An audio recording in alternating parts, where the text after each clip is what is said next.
technical malversation because the law says this should be used only for operations of PhilHealth. You use it for flood control. Is it important, though, that before even a technical malversation complaint be filed against Secretary Recto, that the Supreme Court finishes its decision? Well, yes. Yeah. We have to wait for the Supreme Court decision because that is one of the issues. Yeah. Kasi the issue is, pwede bang mag-transfer ang yes, gobyerno? Yeah. Okay. So, if the Supreme Court will say, no, you cannot transfer, then it becomes technical malversation.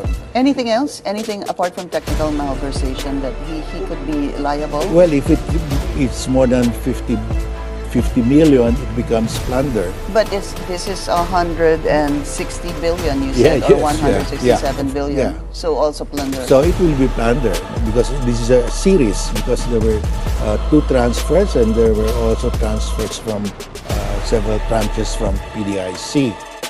Just going back to that, the transfers from PhilHealth, it was supposed to be originally 89.9. That was earmarked. The first transfer was at there were 2 transfers rather of 60 billion, that totaled 60 billion. 30.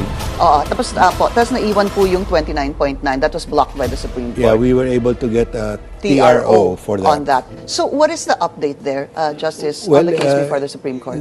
The TRO is still there, so the total that was transferred was only 60 billion. And the President announced September 20, he said that we are returning the 60 billion from savings of DPWH. That was September 20. 10 days later, September 30, Secretary Recto then said the reimbursement will come from the 2026 General Appropriations Act. Wait a minute, but that's our money. That forms part of our... Yes. So I'm complaining. I said, if it will come from the GAA of 2026, that's taxpayers' money. So here is 60 billion was taken and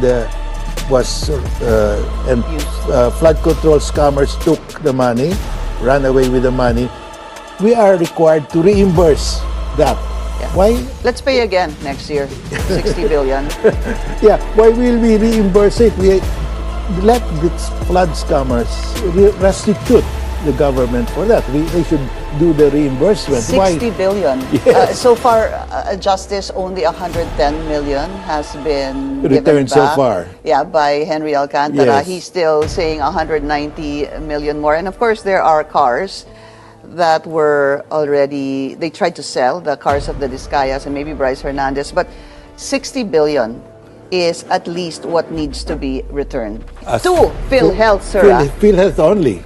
Meron pa yung PDIC. Yes, PDIC will need to get back their 107 billion.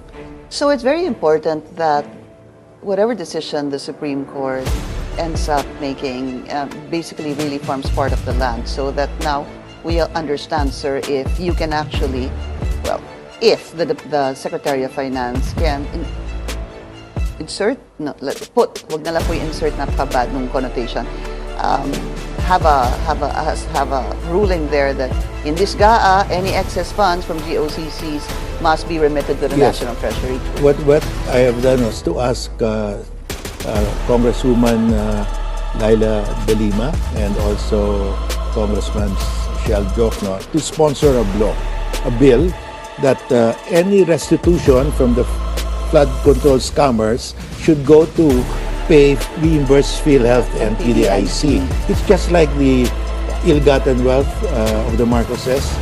There is a law saying that the certain amount will go to fund the Comprehensive Agrarian Reform Program. So we can do that. Was it just a recent conversation with them? Or are they planning to file the bill? Well, just recent. I bumped into them a few days ago. Okay.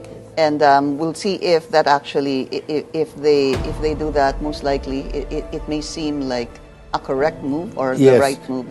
Because I mean, it doesn't make sense. Why will we reimburse money that was stolen by somebody else, by the flood control scammers? they should be the ones to reimburse. Why us? Or why the taxpayers again?